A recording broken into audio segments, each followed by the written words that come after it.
Welcome, everyone, to another exciting episode of the Team Lead Talks podcast. I'm your host out of Alexandria, Virginia, Andrew Becker. On this call today, one of my new friends, we were just talking before the episode. We just completed a 72-hour fast together. That was really cool. Rich Robledo of the Robledo Group out of Las Vegas, Nevada. What's up, Rich? How you doing, man? I'm doing great, Andrew. How are you doing? Good, dude. So let's just get the fast stuff out of the way real quick. We just went through 72 hours. How are you feeling? Did you like it? Did you not like it? I feel amazing. I didn't enjoy it. One of the virtues I like to live my life by is self-structured suffering, right? So that is something that helped me focus on that, Andrew. And I ended it last night with a 30-minute sauna. Okay. And I celebrated with sushi. So I feel amazing this morning, man. Excited to chat with you today and looking forward to get going. Yeah, man, we had such a cool conversation on our connection call a few weeks back. So I've been looking forward to this one ever since. So Rich, let's jump right into this, man. We know you're in Las Vegas. You have a real estate group, but let's get the high level, like who Rich is, how you got started, that kind of thing. Then I'd love to hear about your business operation. Yeah, man. So Rich Robledo, I've been in real estate for 22 years, man. Like most people who get into real estate, it wasn't something I sought. Bought my second house, and one of my buddies pulled me aside. He goes, "Hey, I think you should do real estate." And I kind of asked him, said, "I'm buying my second home, and I think I'm doing all right. Why would you say I should try real estate?" And he says, "Man," he goes, "everybody loves you, and I think you would do really well. Nobody likes me, and I'm doing really well." Right, yeah. Andrew? Was he your agent? Yeah, he was my agent. Okay. He was somebody I was in the Air Force with, right? And I remember going into an open house once with him, Andrew, and he was wearing a pair of shorts and a t-shirt. And you figure this is 2001, right? So there wasn't really a lot of agents in casual gear at the time. Yeah. And the open house agent pulling me aside and making a comment about what he was wearing, not being professional, and how he would like to represent me in the purchase of a home. And I'll never forget Mike Unroe, man, is the guy who got me into real estate. So I was in cable sales at the time, and I go back to the cable office, and you're always seeking mentorship or some sort of guidance. Ask my direct supervisor, I think I'm going to try real estate. And she goes, "Well, you're making really good money. I don't know why you'd want to try something different. Shouldn't this be good enough?" And then I said, "Well, I really think I'm going to try it." And then her comment that caught me was, "Well, there's a lot of real estate agents in Las Vegas. It'd be difficult for you to get started." Well, I don't know if that's really a reason for me not to. And then she finished with, "I got my real estate license and I wasn't able to be successful. So I don't know if you should try." Wow. How did you take that, man? Yeah, I kind of, you listen a lot. And then I went and I asked the vice president of marketing. And it was the same conversation, right? "You're making really good money, Rich. You're one of our top guys.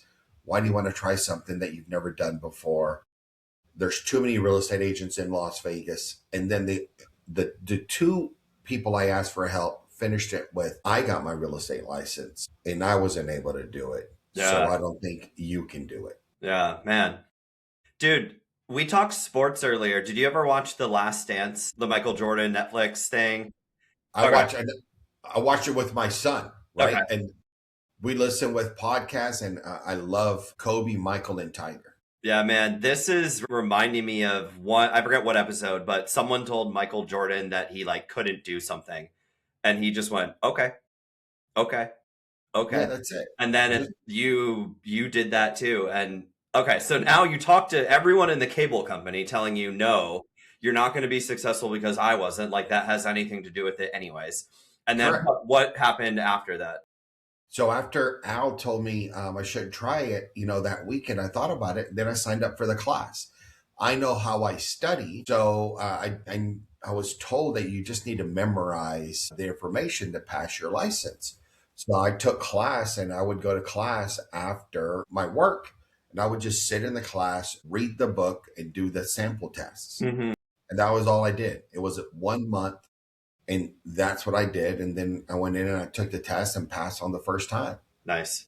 And then I went in and I told them that I'm going to go into real estate. And they're like, "Why?" I said, because you guys said I couldn't.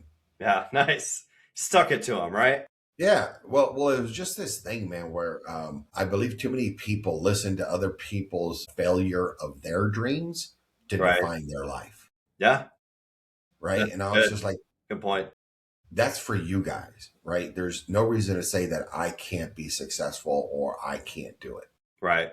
So, dude, how that was in 2001, 2002, you said sometime? Yeah. That was the end of 2001. So Cool. I got into real estate in 2002. All right. So 2002, now we're in 2026, 24 years later. Flash ahead. You have a group in Vegas. You're crushing it. Let's talk about that. Who do you guys help?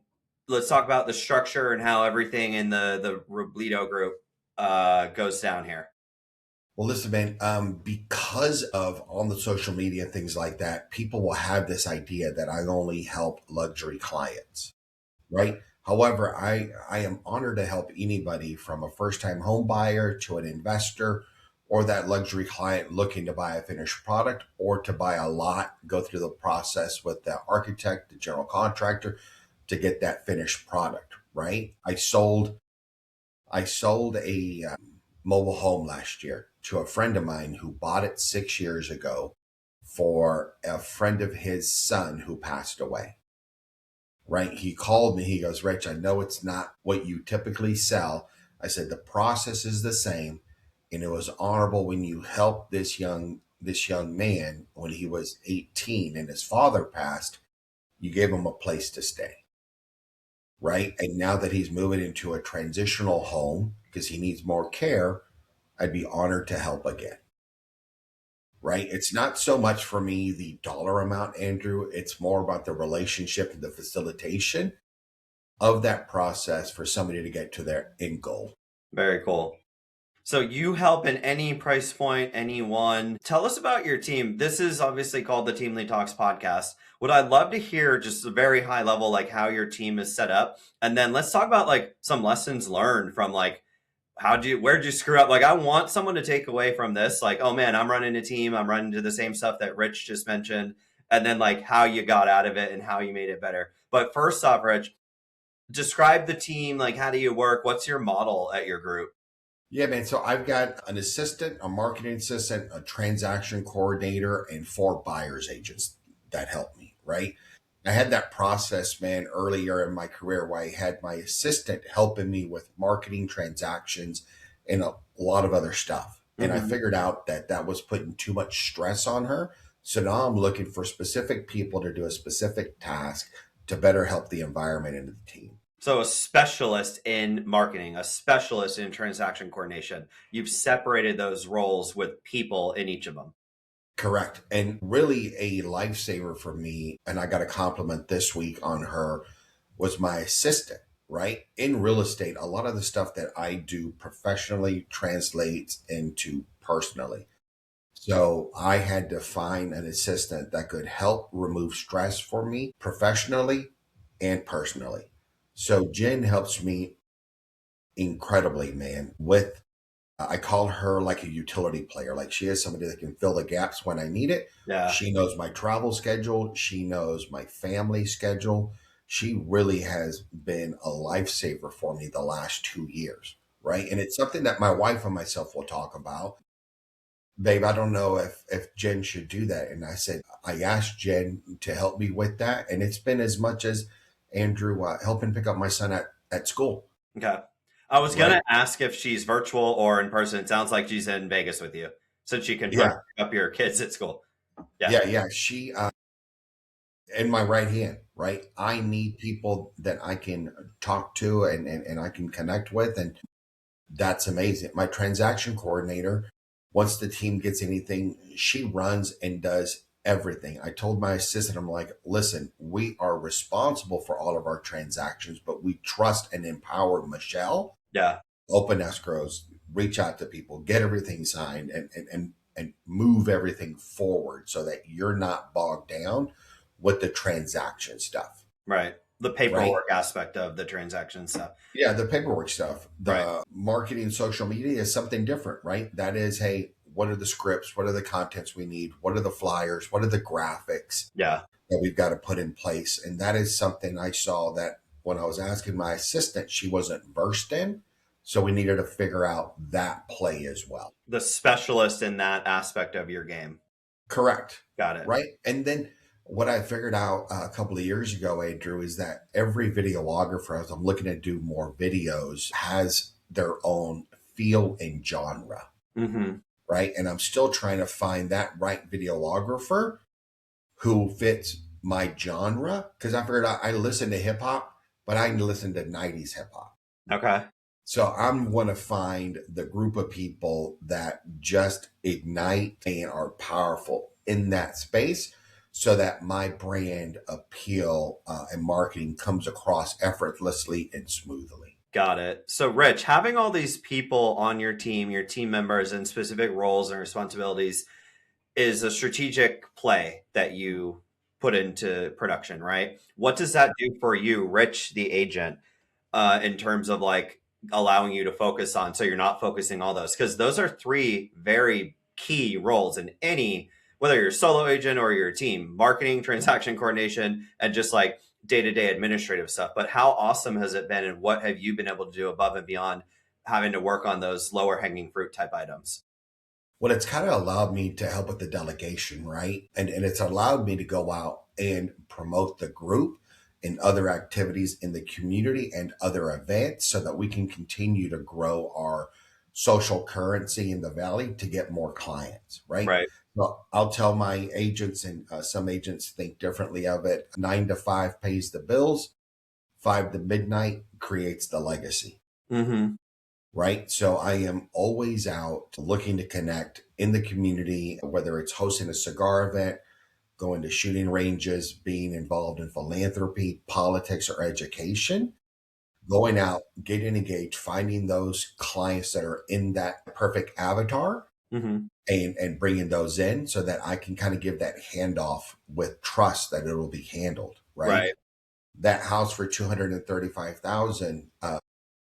He called me. I said, listen, we're going to have the initial conversation, but I want you to know that the team is going to take over from here and we will probably talk again when we get a contract. Right. Some people understand that. Some people don't, because they think that we should be the ones opening the door, being there for the inspection, right? Meeting the appraiser, being at the signing, doing all of those things. So I think it's allowed me to step back, do bigger events and more marketing so we can continue to bring in the ideal clients that we're looking for. Yeah, what you just said is a mental thing, in my opinion. And I went through this too with our team. Like, you think, Rich, you need to be there for every client at every point. But I attribute it to, like, not to sound cliche, but like the doctor's office, right? Like, you walk in and it's a receptionist, then the nurse, then the this, Yep. then the doctor leaves, and then a nurse comes back and does everything else. But I'm never like upset at the doctor for not being there at the door to greet me. And I almost think two things here. Number one, giving up that and leveraging other team members is hard for some people to do, and I get why, but not if you set proper expectations. Like you just said, you told them this is how it's going to work. Number two, I personally think it comes across as much more professional. So it's like, man, Rich is this big team leader. Like, he has his stuff together. He told me that Sam was going to do this, Michelle was going to do that, and he was kind of there the whole time. But I respect the fact that he wasn't opening a door for an inspector and standing around for 1 hour. You kind of think differently if that were the case, right? I'm like, why is Rich here? Like, thought he was this big guy, like big agent, but he's sitting in the kitchen just scrolling his phone while we're sitting doing a 2 or 3 hour inspection. So I think it works in your favor. And it does what you just said. Like, your number one goal for as a team owner is to get leads through the door, clients through the door for your team to operate. Because if that doesn't even happen, then what's the point of having everything else, right? Yeah. And I love that analogy you used of being a doctor. We had a client say that. It was actually Jen who brought that up because we sold a listing really quick. And I don't have incredible bedside manner, Andrew. I'm short, direct, and to the point. And a client was upset because we sold the house fairly quick. And well, you weren't here. And I feel that you're not emotionally there for me, or like it was a stressful situation for her. And Jen told her an inspection. She goes, Rich doesn't have to be here to put the lockbox on, to take photos, or to let people in. Mm-hmm. All right. And I think she was a little upset because sometimes clients want us here, and I was in Europe. Okay. And we sold the house in 24 hours. And she goes, I just don't think that, you deserve the money that you're making. And I'm like, you hired me to do a job. Right. And Jane told her, Rich is the surgeon you want when something is bad, or the attorney you want to defend if you're about to go to jail. And we're his team, and we help him. That scenario you just described is few and far between, but it also is a testament to like how efficient and effective your team is. And it's ironic that that was one of the comments from a client, because to me, being in the real estate industry for such a long time tells me like Rich knows what the hell he's doing. He marketed it. What would you rather prefer? It was on the market for 2 months and you saw Rich every day? No. So your efficiencies and your effectiveness with marketing, with the administrative transaction items, with putting a lockbox on, you're so good at it that allows you to do that. You removed how many hurdles for that lady because you just had your systems together and your processes down. Yeah. And I don't know. I guess it comes up and you just deal with it as it comes up. But what else are you going to do, man? Did you wind up like accepting the offer and closing on it? We closed it efficiently, quickly. She was able to buy her new house contingent, right? We closed that, and she was able to close that chapter in her life because her son started college in Idaho. So she was able to move close to him. It was smooth. Yeah.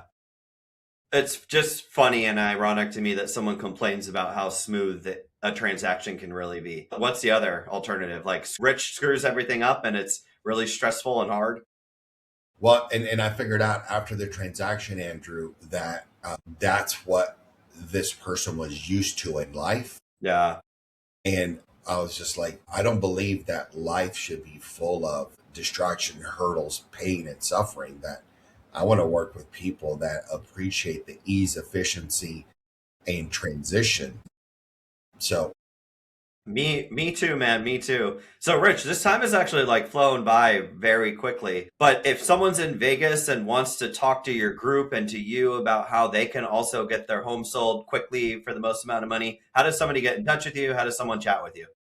They can find us on Instagram, Andrew, at Rich_Robledo, or at the Robledo Group. Google my name. I am everywhere.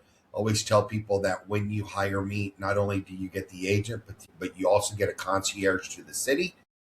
So I will make you feel like a native within 1 month and show you all of the stuff that most tourists or people that have lived in town for more than 10 years access to. Very cool, man. We will include Rich's and his group's information in the description of this episode as well, so we'll make it even easier for those to reach out. Rich, one more question. I see this wall of books behind you. I have a wall of books behind me. It looks like we both read.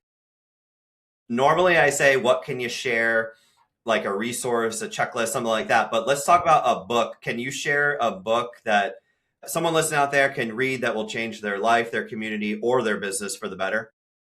Man, let me do this for you, Andrew. Let me see the first book I see when I turn around. Okay. Because these are all powerful. I got 2. Never Eat Alone. Dude, I'm reading that next. Never Eat Alone was given to me as a friend. Talks about connecting, rapport, and a community. Yeah. Right? A friend of mine who's a political strategist handed this to me. He gives this to his new hires whenever he brings them on. And Lives of the Stoics. I don't have that one. When I don't have a book, I go to Amazon on the spot. Keep talking, but yeah. I'm going to order it right now. What was it called? Lives of the Stoics by Ryan Holiday. Got it. Okay, I'm ordering it right now. But what is that book about, Rich? The book's about is just a mentality and a philosophy where, and it is as old as time, about being able to control your emotions and what you do. And this is one of my daily books I read every morning. Every morning? What, every morning. Like an excerpt from it? No, it's just kind of like I believe in devotion and motivational items for Okay. daily reminders to help me get started during the day. Very Right. So cool. I'll tell people my day is led by faith, fitness, and family. Cool. And it just gives you a little quote and then a story about people. And today's thing was, I don't agree with those who plunge headlong into the middle of the flood and who, accepting a turbulent life, struggle daily in great spirit with difficult circumstances. The wise person will endure that, but won't choose it, choosing to be at peace rather than at war. Wow. That book really gets you to think, doesn't it? Yeah. Yeah. It kind of, it's a reminder, man. Hey, it's not too serious. Right. All we do is sell houses. I'm just a common man. Let's go make some money, have some fun.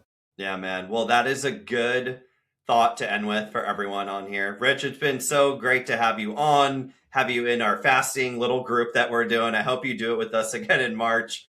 I'll do it. Thanks so much for your time, dude. It was a pleasure having you. Thanks, Andrew. Appreciate it, buddy. All right, bye, man. All right, bye.